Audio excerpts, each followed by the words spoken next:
শুভ সকাল এবং স্বাগত সকলকে আজকের ব্র্যান্ড মিস্টার ম্যাঙ্গো তারকালাপে। ক্রমশ পরিবর্তনশীল বিশ্বে প্রতিনিয়ত প্রযুক্তি এবং যন্ত্র নির্ভর হয়ে উঠছি আমরা। তাল পাতার বা বাঁশের চাটাইয়ের হাত পাখার পরিবর্তে এখন window AC, central AC, telephone বা টেলিগ্রামের পরিবর্তে এসেছে ইন্টারনেটের মাধ্যমে স্কাইপের মতো অত্যাধুনিক যোগাযোগ পদ্ধতি। মাত্র 2 থেকে 3 যুগ আগে যেখানে একটি এলাকায় বা মহল্লায় একটি সাদা কালো টেলিভিশন দেখতে পাওয়া যেত না, সেখানে এখন অত্যাধুনিক এলইডি টিভি প্রায় ঘরে ঘরে। এই সবগুলো বিষয়ই আধুনিক জীবনযাপনে অত্যন্ত অপরিহার্য, কিন্তু আসল বিষয় হচ্ছে নিজেদের জীবনকে আয়েশি করে তুলতে গিয়ে আমরা পৃথিবী নামক বস্তুটির প্রতি একটু বেশি অন্যায় করে ফেলছি না তো? আজকের দিনের এই যে ভূমিকম্প, জলোচ্ছ্বাস, টর্নেডো, তাপদাহ, এসবের জন্য কি কোনোভাবেই আমরা দায়ী নয়? একটু ভাবলেই হয়তো এর উত্তর আমরা সবাই পেয়ে যাব। যাই হোক, অনুষ্ঠানের প্রসঙ্গে ফিরে আসি। রোজকার নিয়ম মেনেই আজও আপনাদের জন্য আমাদের একজন প্রিয় মানুষ, প্রিয় অতিথি হিসেবে আমাদের সঙ্গে রয়েছেন। দর্শক, আজকের প্রাণ মিস্টার ম্যাঙ্গো তারকালাপে আমাদের সঙ্গে রয়েছেন ইতিমধ্যেই নিজের গান দিয়ে অসংখ্য শ্রোতা, দর্শক, ভক্ত হৃদয় জয় করে নেয়া এ প্রজন্মের মেধাবী শিল্পী, কম্পোজার এবং সঙ্গীত পরিচালক আরিফিন রবি। শুভ সকাল ভাইয়া, কেমন আছেন? ভালো। ভাইয়া, সকালটা কিভাবে কাটে আপনার? ঘুমে। মানে প্রতিদিনই কি একই? প্রতিদিনই একই, কারণ দিনে ইলেকট্রিসিটির জন্য ঝামেলা হয়, রাতে কাজের জন্য সবচেয়ে ভালো। আচ্ছা ভাই, আমরা বিস্তারিত কথা বলবো, আপনার সাথে অনেক আড্ডা দিব জমিয়ে। তবে তার আগে দর্শকদের একটু আমন্ত্রণ জানাই। প্রিয় দর্শক, এই আয়োজনের সঙ্গী হয়ে যেতে পারেন আপনারাও, কারণ তারকালাপ তো আপনাদেরই আয়োজন। সেজন্য যেটি করতে হবে, স্ক্রিনে দেখানো নাম্বারে ফোন দিতে হবে। আমরা আবারও চলে যাচ্ছি আমাদের আজকের অতিথির কাছে। ভাই, আবারও ফিরে এলাম যে বর্তমান ব্যস্ততা কি দিয়ে কাটছে? বেশ কিছু মুভির কাজ করতেছি আল্লাহর রহমতে, এবং পাশাপাশি আমার 5ম সোলো অ্যালবামটা আসার কথা।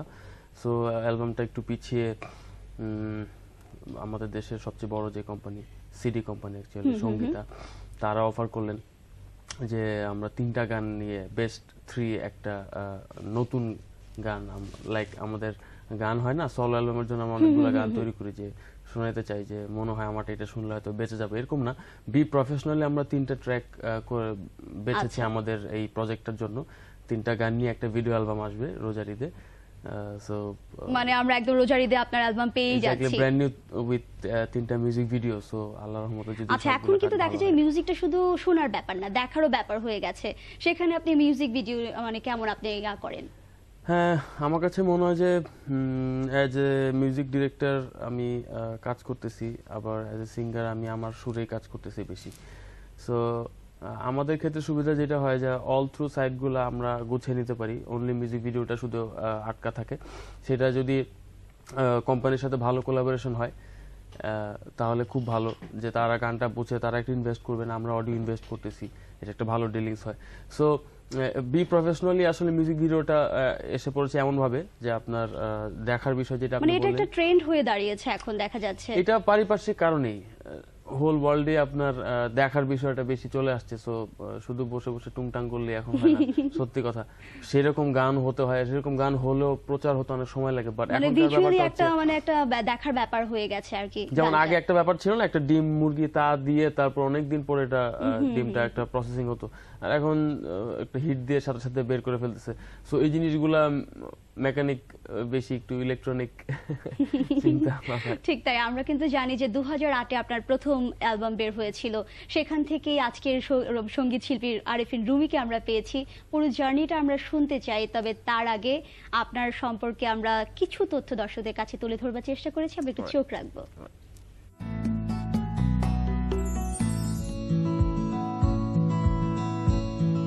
বর্তমান সময়ে যে কজন সঙ্গীত শিল্পী খুব অল্প সময়ে দর্শকপ্রিয় হয়ে উঠেছেন, তাদের মধ্যে অন্যতম আরিফিন রুমি। 23 সেপ্টেম্বর ঢাকায় জন্মগ্রহণ করে শিল্পীর স্থায়ী নিবাসও ঢাকায়।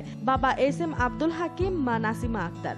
দুই ভাই ও দুই বোনের মধ্যে দ্বিতীয় আরিফিন রুমি গান করছেন ছোটবেলা থেকে। তার গাওয়া বেশ কিছু গান আকাশ ছোঁয়া জনপ্রিয়তা তাকে শিল্পী হিসেবে দর্শক মনে জায়গা করে দিয়েছে।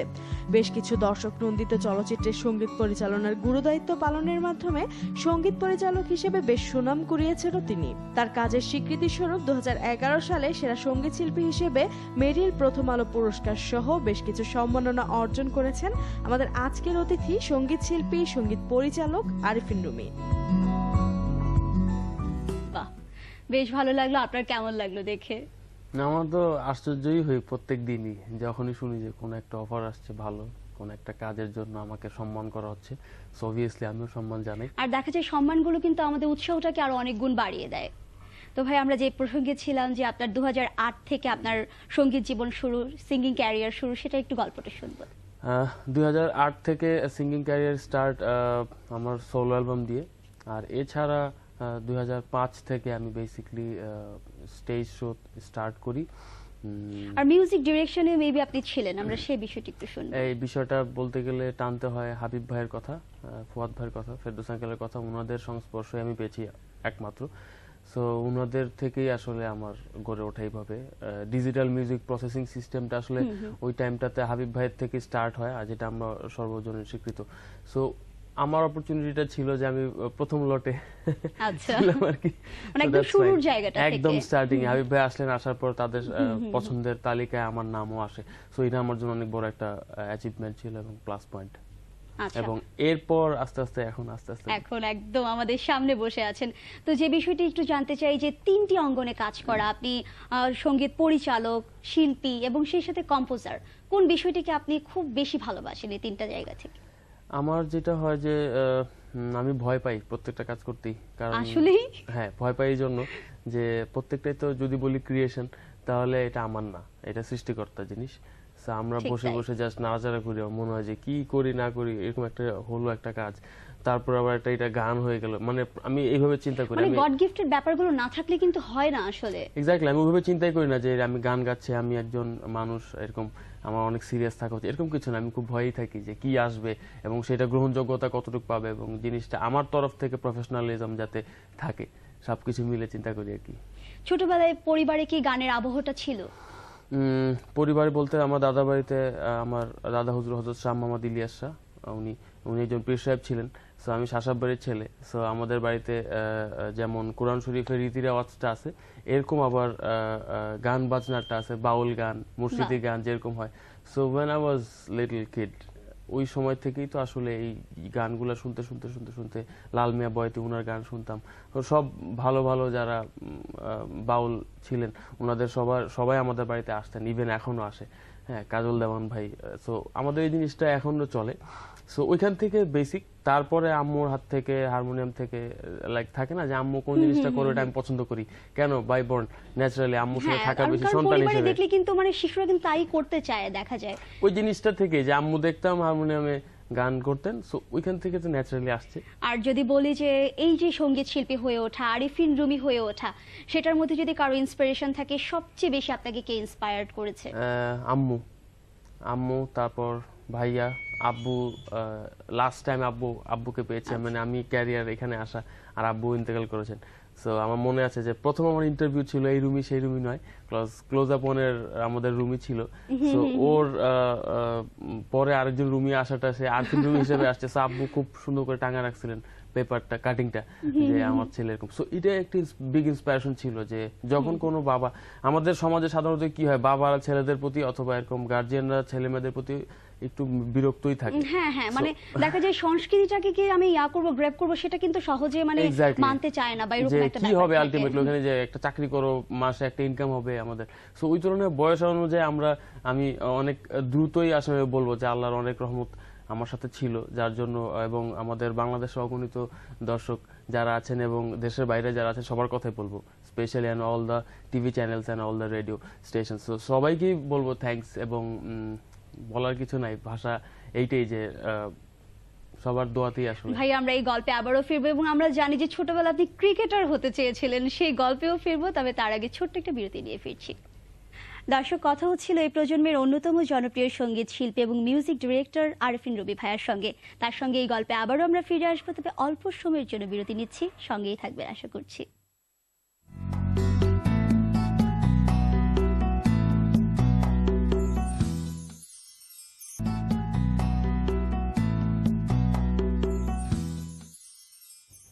বিরতির পর ফিরে এলাম আবারও প্রাণ মিস্টার ম্যাঙ্গো তারকালাপে। দর্শক, সরাসরি আয়োজনে আজ আমাদের সঙ্গে আছেন এ প্রজন্মের অন্যতম মেধাবী এবং ভক্তদের কাছে অত্যন্ত প্রিয় শিল্পী আরেফিন রুমি।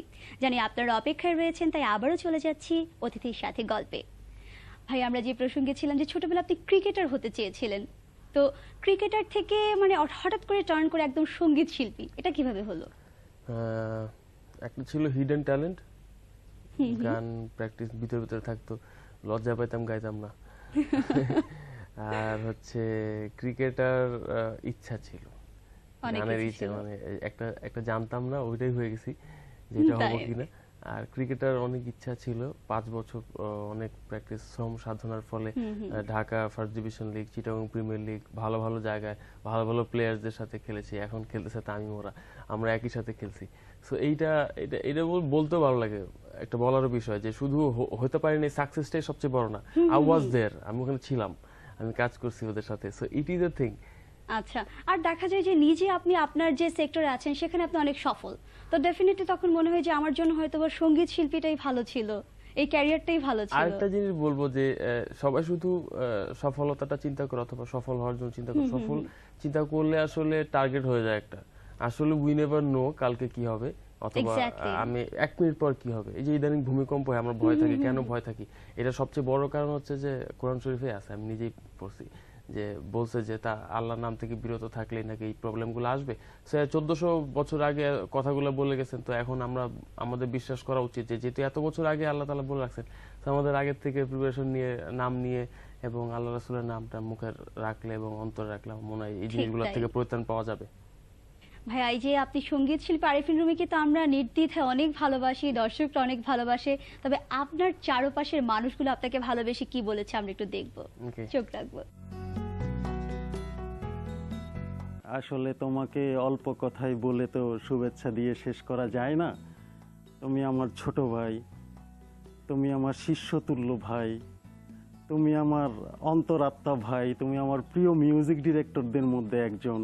তোমার জন্য অনেক অনেক অনেক সফলতা আশা করি এবং তুমি আরও বড় হও, এবং আমার বিশ্বাস যত দিন যাবে তুমি তোমার সঙ্গীতে আরও বেশি মনোযোগী হবে। তোমার জন্য অনেক অনেক শুভকামনা। দোস্ত, কেমন আছো? তোমার সঙ্গে তো শুধু শোতেই দেখা হয়, আজকেও শোতেই দেখা হচ্ছে। কেমন আছো? আশা করি ভালো আছো অনেক বেশি। তোমার জন্য অনেক অনেক শুভকামনা সবসময় থাকে। সবসময় দোয়া করি তুমি ভালো কিছু গান আমাদেরকে, নতুন নতুন গান আমাদেরকে দাও, এবং তুমি তাই করো। এটা সবসময় টিকিয়ে রাখো, এবং তোমার জন্য অনেক অনেক শুভকামনা রইল। আর তোমাকে তো পছন্দ করি, তুমি সেটা জানোই। রুমি ভাই, কেমন আছেন? খুবই ভালো লাগছে এখানে আপনাকে দেখে। আর আমি ব্যক্তিগতভাবে আপনার অনেক বড় ফ্যান, এবং আপনার ব্যাপারে বলার তো আসলে কিছু নাই। আপনি এই প্রজন্মের অনেক অনেক অনেক জনপ্রিয় একজন কম্পোজার এবং সিঙ্গার। আপনার ব্যাপারে বলতে গেলে আপনি অনেক ভালো একজন মানুষ। আর গানের ব্যাপারে তো আসলে বলার কিছু নাই, কারণ সেটা সবাই জানে আপনি কতটা ভালো গান করেন, ভালো মিউজিক করেন। তো আপনার জন্য শুভকামনা, এবং আমি চাই যে আপনি আরও অনেক ভালো ভালো মিউজিক আমাদেরকে উপহার দিন, যাতে আপনার গান সবসময় আমরা শুনতে পারি। আমার খুব পছন্দের একটি মানুষ রুমি ভাইয়া, আর আমাকে খুব আদরও করে সবসময় আমার কাজের ব্যাপারে, যে কোনো ব্যাপারে। তো রুমি ভাইয়াকে বলবো যে আপনি সবসময় এরকমই থাকেন, ফ্রেন্ডলি এবং ভালো মনের একটি মানুষ আপনি। রুমি ভাইয়াকে বলবো, রুমি ভাইয়া এখন যেভাবে কাজ করছে সবসময় চেষ্টা করে, আমি জানি যেটা একটু ডিফারেন্ট কিছু শ্রোতাদেরকে দেওয়ার জন্য। এখনকার কাজগুলো কিন্তু মাশাআল্লাহ অনেক সুন্দর এবং অনেক ভালো। আর উনি আমাকে খুব সুন্দর সুন্দর কিছু গান দিয়েছেন, আমি অনেক বেশি ব্লেসড, কারণ চমৎকার কিছু গান দেওয়ার জন্য। আর একটাই চাওয়া থাকবে যে অনেক অনেক অনেক বছর বেঁচে থাকুক এবং এভাবে খুব সুন্দর সুন্দর গান আমাদেরকে উপহার দিয়ে যাক। খুব ভালো লাগছে রুমি ভাই সম্পর্কে দুটা কথা বলতে পেরে। রুমি ভাই একজন অবশ্যই বড় মাপের একজন শিল্পী এবং খুব ভালো শিল্পী। অনেক জনপ্রিয় গান ইতিমধ্যে আমাদেরকে উপহার দিয়েছেন, কিন্তু আমি এর বাইরে একটা কথা বলতে চাই, রুমি ভাই যত বেশি ভালো শিল্পী তার থেকে বেশি একজন ভালো মানুষ, তার সাথে না মিশলে আসলে সেটা বোঝা সম্ভব না। তো অনেক দোয়া করি রুমি ভাই আরো বেশি ভালো ভালো গান আমাদেরকে উপহার দেন এবং অনেক সুন্দর সুন্দর কম্পোজিশন করেন, অনেক দীর্ঘদিন ধরে আমাদের মধ্যে থাকেন ভালো ভালো গানের মাধ্যমে, সেটাই চাই। ভালো থাকবেন। রুমি ভাইয়ের কথা কি বলবো, রুমি ভাইয়া অনেক গুণী একজন মানুষ, অনেক কিছু রুমি ভাইয়ের কাছ থেকে শিখেছি, অনেক কিছু শিখিয়েছেন রুমি ভাইয়া। আর রুমি ভাইয়ার সবচেয়ে ভালো একটা দিক হচ্ছে রুমি ভাইয়া প্রচণ্ড ঠান্ডা, মানে ঠান্ডা মনের, আর অনেক ভালো ভালো গান বানাচ্ছেন। আমি আশা করব আরো অনেক সুন্দর সুন্দর তুমি গান বানাও এবং আমি যেন বেশি বেশি গান গাইতে পারি। সহকর্মীরা যে ভালোবেসে এত ভালো ভালো কথাগুলো বললো, শুনে কেমন লাগলো? হ্যাঁ, সানগ্লাস না থাকলে দেখা যেত, চোখে পানি আসে না। আমরা একটু কি দেখবো তাহলে? না, দেখার দরকার নেই, ওইটা ওখানে থাক। সো এটাই বলবো যে ওরা সব আমার অনেক কাছের, একই সাথে এই লাস্ট কারো হয়তো আপনি ছোট ভাই, কারো আপনি বড় ভাই বা কারো বন্ধু। হ্যাঁ, এক্স্যাক্টলি, এটা সবার সাথে একটা ভালো সম্পর্ক মনে হচ্ছে, এটাও ব্লেসিং যে এরকম ভালো কথা এটা আমার অর্জন করতে হয়েছে। এটাও বলবো না যে আমি লাকি যে আমি এরকম কাজ করার ফলে আমার এরকম একটা রেজাল্ট। ভাই আমরা তো দেখে নিলাম সহকর্মীদের ভালোবাসা, এবার একজন দর্শক ভালোবেসে আপনাকে ফোন দিয়েছে, আমরা একটু ফোনটি নিয়ে নিই। শুভ সকাল প্রিয় দর্শক, কে আছেন আমাদের সাথে? শুভ সকাল, কে আছেন আমাদের সাথে? হ্যালো, জি আমরা শুনতে পাচ্ছি। শুভ সকাল। শুভ সকাল, কে আছেন আমাদের সাথে?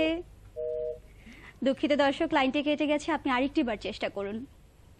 ভাইয়া তো সহকর্মীদের ভালোবাসা নিশ্চয়ই আরো উৎসাহটাকে আরো অনেক গুণ বাড়িয়ে দেয়।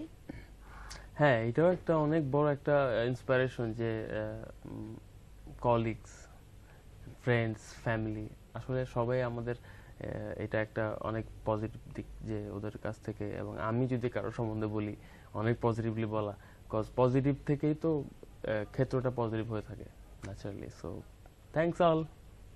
সহকর্মীদের ভালোবাসা তো আছেই, তারপরে কিন্তু গানটা একটা শিল্পী কিন্তু পুরোপুরি ডেডিকেশনটা থাকে যে সাধারণ দর্শক আমাকে কিভাবে নিচ্ছে, আমাকে কতটা ভালোবাসছে, সেখানেই কিন্তু একজন শিল্পীর সার্থকতা বা একজন, তো আমরা দেখিনি যে আপনার ভক্ত শ্রোতারা আপনার সম্পর্কে কি বলেছে, আমরা চোখ রাখবো।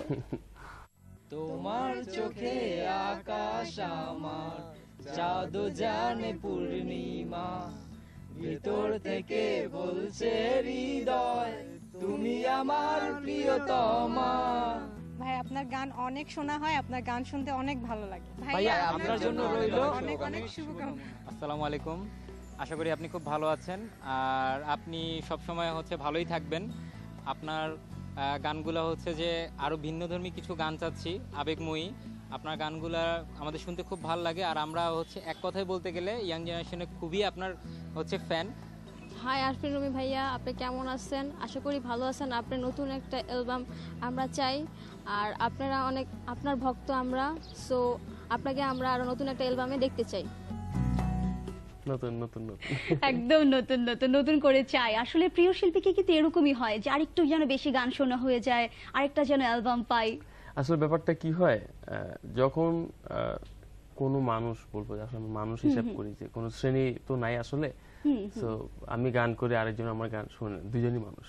সো আমি বলবো এটা যে মানুষ যখন প্রেমে পড়ে তখন তার যখন প্রতিদিন দেখতে ইচ্ছা করে, সো ওরকমই একটা বিষয়। যখন আমি আমি আমার ছেলেকে অনেক ভালোবাসি, আমার দুই ছেলে আয়ান এবং আরিয়ান, সো ওদের দেখা না দেখার যেরকম একটা আকুলতা থাকে, সো ওই একই জিনিস যে আমি যখন গান শুনে কারোর কাছ থেকে ইন্সপিরেশন পেয়েছি তখন তাকে দেখার জন্য, লাইক হাবিব ভাই, ফুয়াদ ভাই, ওনাদের দেখার জন্য আমার এরকম হইতো যে হ্যাঁ একটু যাই, একটু কাছে যাই। ইয়া দ্যাটস ট্রু, অভ্যন্তরীণ ব্যাপারটা এরকমই যে লাইক আমার অনেক ভালো লাগতো যে হ্যাঁ আমি তো নাথিং, রাইট, উনি এত বড় একজন সেলিব্রিটি আমাকে ডাকতেছেন, গান করতেছেন, so it is a big inspiration. মানে এটা কিন্তু আসলে একদম ভালোবাসা থেকে হয়। হ্যাঁ, এটা অটোমেটিক আসে, কেউ বলতে হয় না, ঘুমের থেকে উঠাইতে হয় না যে কালকে স্কুল আছে কটার দিকে উঠো, তাড়াতাড়ি যাও। ভাই আমরা কিন্তু আরো অনেক বিষয় নিয়ে কথা বলার আছে, আড্ডা এখানেই শেষ করে দিচ্ছি না, তবে আরো একটি বিরতির সময় হয়ে গিয়েছে, বিরতি নিয়ে ফিরছি। প্রিয় দর্শক, প্রাণ মিস্টার ম্যাঙ্গো তারকালাপের গল্প আড্ডা থেকে আবারও 2 মিনিটের জন্য বিরতি নিচ্ছি, ফিরবো দ্রুত, সঙ্গেই থাকবেন।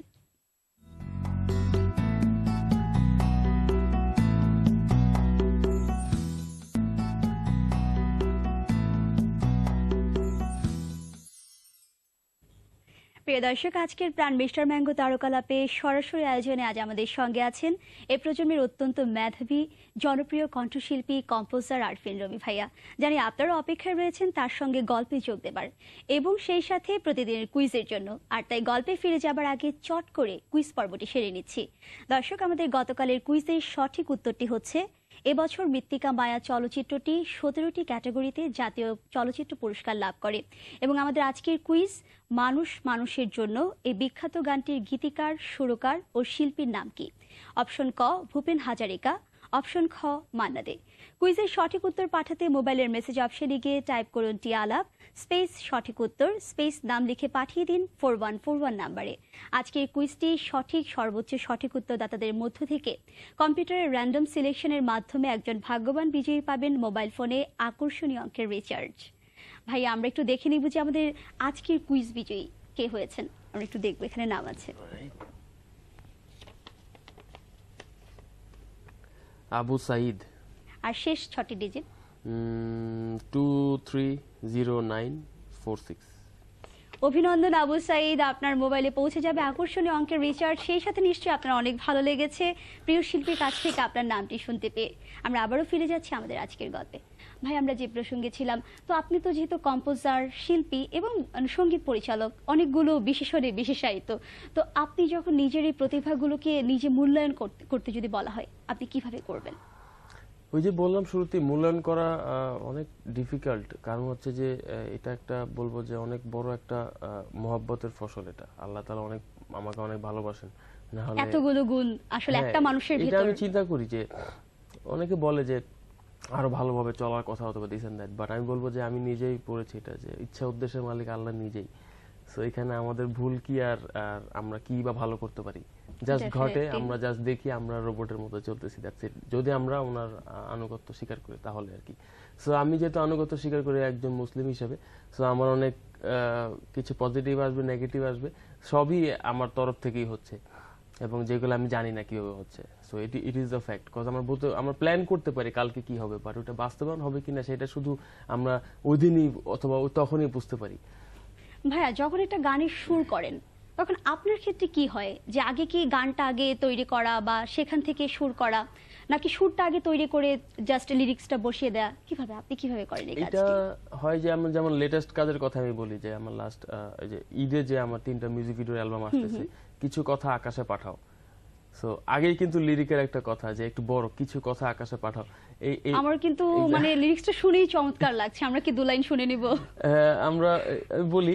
সো এই গানটার গীতিকার জাহিদ আকবর ভাই, সো উনি গানটা লিখে আমাকে পাঠালেন, আমি সুর করতে বসলাম। এরকম কখনো হয়, আবার কখনো হয় যে আমি একটা সুর করি, তারপর বলি যে আমাকে লিরিক দেন, অনুরূপ দেওয়া, জীবন অথবা জাহিদ ভাই, হোয়াট এভার। তো কখনো এরকম হয়, কখনো দেখা গিয়েছে যে বাসা খুঁজতে গেছি। আমার একবার এমন হয়েছিল যে আমি বাসা ভাড়া খুঁজছি, তখন রিকশায় বসে বসে একটা মাথায় টিউন আসছিল, ছায়াছবি। মানে সবসময় এই বিষয়গুলোই মাথায় ঘুরে, তাই তো?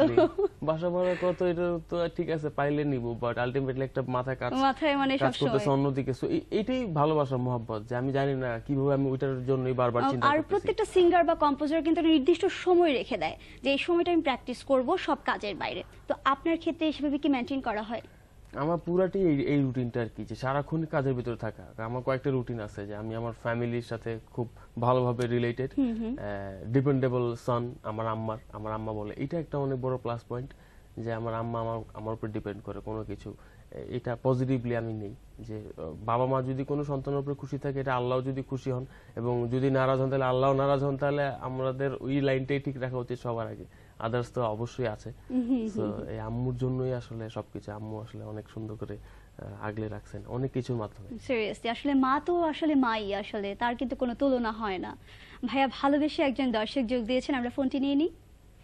শুভ সকাল প্রিয় দর্শক, কে আছেন আমাদের সাথে? শুভ সকাল, আমি অধরা বলছিলাম ফরিদপুর থেকে। আমি একটু ভাইয়ের সাথে কথা বলতে চাচ্ছি। জি অবশ্যই, কথা বলুন। আসসালামু আলাইকুম। ওয়ালাইকুম আসসালাম। ভাইয়া কেমন আছেন? হ্যাঁ, খুব ভালো। শুভ সকাল। শুভ সকাল। ভীষণ ভালো লাগছে ভাইয়াকে দেখে। আর ভাইয়ার গানে শুধু যে যদি বলি আমি একাই ভক্ত তাহলে ভুল হবে, 16 কোটি মানুষ শোনায় সবার। ভাইয়ার গান ভীষণ ভালো লাগে। আর ভাইয়া, হ্যালো। জি। আমার মা আপনার অনেক গান পছন্দ করেন, তো যদি আমার মা প্লাস সব মাকে ডেডিকেট করে মা গানটা যদি শোনাতেন তাহলে অনেক খুশি হতাম। আর আপনি অনেক অনেক ধন্যবাদ প্রিয় দর্শক, ফোন দেবার জন্য। সাথেই থাকুন আমাদের। ভাই, আমরা যে এই যে দেখা গেল যে একটা সন্তানও আপনার গানের ভক্ত, একজন মাও আপনার গানের ভক্ত, মানে এটা কিভাবে দেখেন যে সব শ্রেণী আপনার গান শুনছে? এটা বলবো যে কাজ করে আল্লাহ, নাম পড়ছে আমার আর কি। কাজ ওনারই, নামটা আমার পড়ছে যে আমি মনে হয় গাইছি। আসলে এটা সবই আমার মনে হয় যে আল্লাহ তাআলার কৃপা, আমার বলার কিছুই নেই, আমার হাতেও কিছু নাই। আর অনুরোধ ছিল আমরা যদি গানটি একটু শুনে নিই। আচ্ছা, লাভ ইউ আম্মু।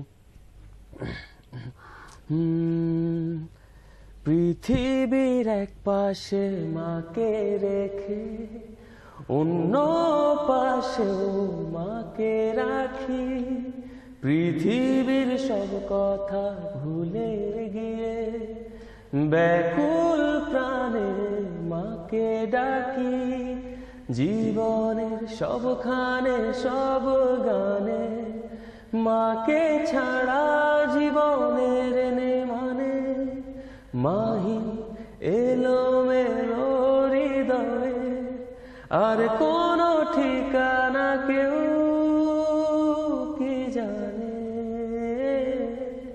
ও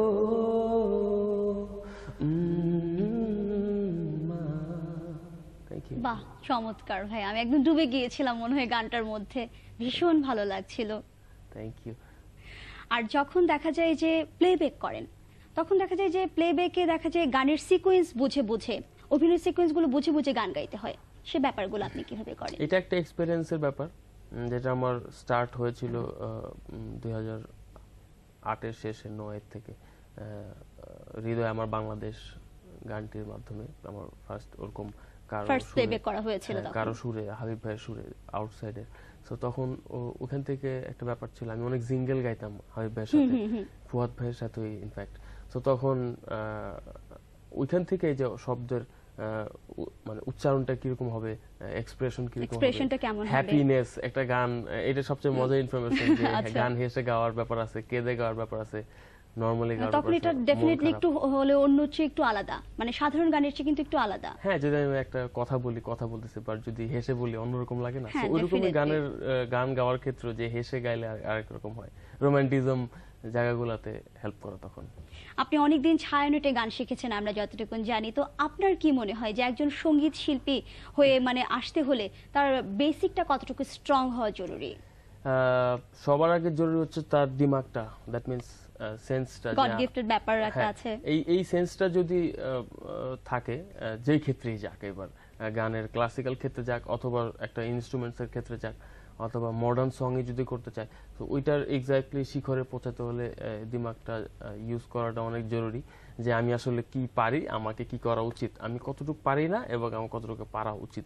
আর আমরা জেনে নিলাম যে কি কতটুকু পারা উচিত বা কতটুকু পারবে, কিন্তু আপনার দৃষ্টিকোণ থেকে কি মনে হয় যে একটা সঙ্গীত শিল্পী, সফল সঙ্গীত শিল্পী হতে হলে কোন গুণগুলো তার থাকা উচিত? সবচেয়ে বড় গুণ হচ্ছে যে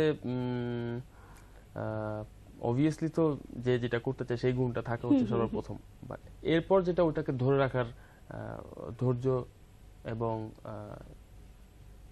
কি বলে এটাকে, ধৈর্য ছাড়া আপনার শক্তি লাগে অনেক, এটাকে অ্যাবজর্ব করা। স্টারিজম একটা ফ্যাক্ট যে আপনাকে অনেক লোক চিনে, আমি হঠাৎ করে এখান থেকে আমি বলতে পারি যে না ঠিক আছে পড়াশোনা, এরকম বলতে পারি, অথবা বলতে পারি যে আপনি কেমন আছেন, আমি সুন্দর করে তাকে আসসালামু আলাইকুম সালাম দিই, মানে বিহেভিয়ারটা একটা ফ্যাক্ট। হ্যাঁ, অনেক ভাবে বলা যায়, লাইক আমার অনেক ভুল ত্রুটিও তখন ক্ষমার দিকে চলে যাবে।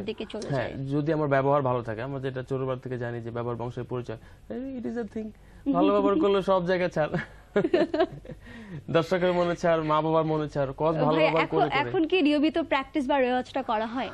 না, রেওয়াজ নিয়মিত করা হয় না, কারণ হচ্ছে যে আর আমরা জানি আপনি এসেই সকালবেলা বলেছেন যে আমি সকালবেলা ঘুমাতে পছন্দ করি, তো কখন রেওয়াজ করা হয় সেটা একটু জানবো। আমি যখন কাজে বসি, যখন একটা টিউন করি, তখন অ্যাকচুয়ালি হয় যেটা 1 ঘন্টা আধা ঘন্টা আমাদের হয়, এটা আমরা একটা গান নিয়ে মানে সেটা টাইমটা কখন রিসার্চ করি, আই ডোন্ট নো, লাইক দুপুরের পর থেকে, মানে যখন মানে ফিক্স কোনো টাইম, এক্স্যাক্টলি দুপুরের পর থেকে ভোর পর্যন্ত, এইবার যতক্ষণ করা যায়, সকালবেলা অ্যাট লিস্ট কাজে মনোযোগী হওয়ার জন্য যে টাইমটা দরকার, ওই টাইমটা ঘুমাই, উল্টা বলি আমরা। আমি কিন্তু অভিযোগ নিয়ে বলে দিচ্ছি যে এরকম মানে নিয়ম নেই বলেই কি আমরা গত সপ্তাহে আপনার শিডিউলটা মিস করে গেছি। নিয়ম নেই জন্য না, আরেকটা বিষয় হচ্ছে সবচেয়ে মজার বিষয় যেটা সবাই বলছে কোথায় গেল, ইট ইজ আ থিং যে আমি বলছিলাম যেটা একটু কল দেন আমি একটু বলে দিই যে কি হয়েছিল। ইনফ্যাক্ট আমরা আজকে রিজনটা শুনে নিই একটু মানে দর্শকদের জন্য। ইনফ্যাক্ট সত্য কথা বলা ভালো, আমি না সাথে সাথে ঘুম থেকে উঠে বলছি আমি অ্যালার্ম না কাজ করে না, very relaxly I was very relax. Alarm কাজ করে আমি যাকে বলছি সে উঠায় দেয়, কজ আমি অনেক কাজ করি। ইভেন তো সবচেয়ে বড় ব্যাপার হচ্ছে যে আমার ছেলে ছোটটা ইউসুফ, সো ওর মাত্র 6 মাস বয়স, সো কখনো আমার কাছে থাকতে চায়, কখনো ওর মার কাছে থাকতে চায়, কখনো ওর দাদির কাছে। সো আমি রেসপন্সিবল ড্যাডি, সো আমাকে রেসপন্সিবিলিটি নিয়ে ওর যত্ন নিতে গিয়েও কিছুটা টাইম যায় আমার, ম্যাক্সিমাম বলবো, কিছুটা না। সো সবকিছু মিলে আমি ধৈর্য ধরতেছিলাম যে এরকম একটা জিনিস কেন হলো। But ultimately this is fine cause I was nice এবং থ্যাঙ্কস টু RTV এভরিওয়ান।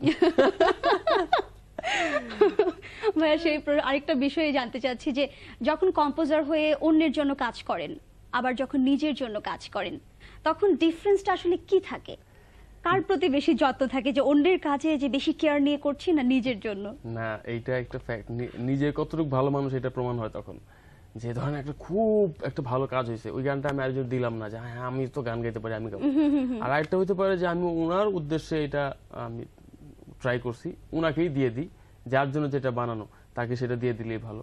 ওইভাবে করে করে আজকে আমি এত দূর আসছি, কজ আমার ফিচারিং অনেকগুলা গান আমি বলবো যে ওরা আজকে উইশ করতেছে বিকজ অফ দ্যাট কাজের কারণে, প্লাস আমি নিজের না গেয়ে ওয়ানকে গাওয়াই দিয়েছি জিনিসগুলা।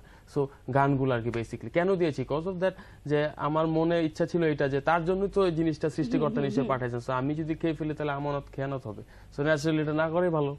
মানে দেখা যায় যে যখন গান তৈরি করেন তখন আপনি মানে চিন্তা করে ফেলেন যে এই গানটা কার কণ্ঠে ভালো যাচ্ছে, তাই তো? হ্যাঁ, আর বেসিক্যালি কাজ যেটা হয় যেমন পূজা, নমি, ইমরান ওরা সবাই আমার কাছে গান করতে আসছিল ইনফ্যাক্ট প্রথমে। সো তখন কি হয় যে আমরা সমবয়সী, লাইক 2-3 বছরের ছোট বড় একজনের অথবা 5 বছর 7 বছর, বাট কাজের ক্ষেত্রে আমাকে সিনিয়রিটি মেনটেন করতে হয়। হ্যাঁ, আমি একটা কাজ জানি, আমার দায়িত্বশীলতা একটা ফ্যাক্ট। আমি যদি কাউকে একটা যে লাইক একটা প্রোডাক্ট জমা দিই, প্রফেশনালিজম মেনটেন করে জমা দিতে হবে। যখন আমি যদি একটা ভুয়া কাজ জমা দিই তাহলে আমি এটার ক্ষেত্রে আমারই ক্যারিয়ারের জন্য প্রবলেম, যে এখন আর কাজ করতে পারতেছে না। অনেক কিছু মেইনটেইন করতে হয়। যেরকম স্বপ্ন নিয়ে আরিফিন রুমি একজন সিঙ্গার হয়েছিল, সেই স্বপ্নের প্রতিফলনটা কতটুকু হয়েছে? আমি অনেক চুপচাপ শুধু অ্যাবজর্ব করতে শিখেছি এখন, যে প্রত্যেকটা জিনিসই দেখে দেখে মানুষ যেরকম রিসার্চ করে না, যে একটা বিষয় যে আমি জানি এটার উপরে ডিগ্রি নিতে চাই, সো আমার আলটিমেট ব্যাপারটা গোলটা ওইদিকে যে আমি আরো অনেক আইডিয়া আমার বাড়াতে চাই, যে আইডিয়াগুলো দিয়ে, কজ আমার গলাটা আমি চেঞ্জ করতে পারবো না, হঠাৎ করে আমি রক গান করে গাইলে ভালো লাগবে না, আমি চেষ্টা করলে ওটা হবে না, বাট আমার আইডিয়া থাকতে হবে যে হ্যাঁ আমি যেটুকু পারি এইটুকুর ভিতরেই যতটুকু আমি মডিফাই করে নিজেকে উপস্থাপন করতে পারি, এর বেশি ভালোবাসা যায় না, যেরকম এর বেশি দিতে পারবো না, একদম গানের মতো করেই। ভাইয়া অনেক ধন্যবাদ ভাইয়া আপনাকে, আপনি আমাদের স্টুডিওতে আজ এসেছেন, আমাদের সময় দিয়েছেন, এবং আপনার গান শুনতে শুনতে আমরা শেষ করব, না হলে দর্শক তো আমাকে ছাড়বে না আসলে। তো ভাই আমি একটু বিদায় নিয়ে আসি দর্শকদের কাছ থেকে। প্রিয় দর্শক, শুরুতেই বলেছিলাম আমরা কি কোনোভাবেই আমাদের সমস্ত প্রাকৃতিক দুর্যোগের জন্য দায়ী কিনা, ভেবেছেন নিশ্চয়ই। ভাবেনি, এই প্রত্যাশায় আজ এখানেই বিদায় নিচ্ছি। কাল আবারও দেখা হবে আরেকজন আপনাদের পছন্দের শিল্পীকে সাথে নিয়ে, আপনাদের তারকাকে সাথে নিয়ে। সে পর্যন্ত সবাই অনেক অনেক ভালো থাকুন, সবার জন্য শুভকামনা। ভাই আমরা গান শুনবো। হ্যাঁ, আমি আমার আনরিলিজড 3টা গানের একটি গান আমি 2-1 লাইন শোনাচ্ছি। পরাণ কান্দে গানটি আমার আম্মুর লেখা এবং রমজান। আমার ছাড়িয়া রে বন্ধু যাইও না,